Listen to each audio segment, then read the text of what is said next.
19 जून 1966 रोजी शिवसेनेची स्थापना झाली।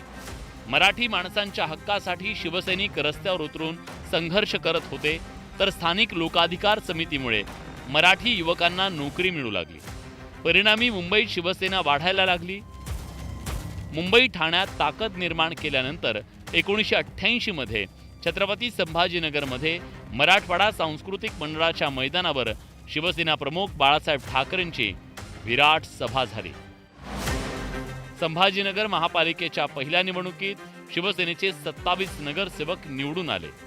त्यानंतर शिवसेनेचा मराठवाड्यात झपाट्याने विस्तार झाला। तर 1990च्या विधानसभा निवडणुकीत शिवसेनेचे 42 आमदार निवडून आले।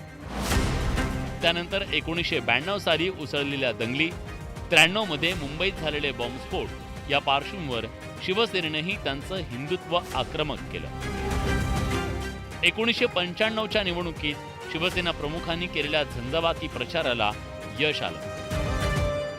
शिवसेनेचे 75 आमदार निवडून आले आणि पहिल्यांदाच राज्यात युतीच्या रूपानं गैर काँग्रेसी सरकार सत्तेत आलं। बडे नेते, संस्था, पैसा हे काहीही हाती नसताना बाळासाहेब ठाकरेंनी राजकीय चमत्कार केला।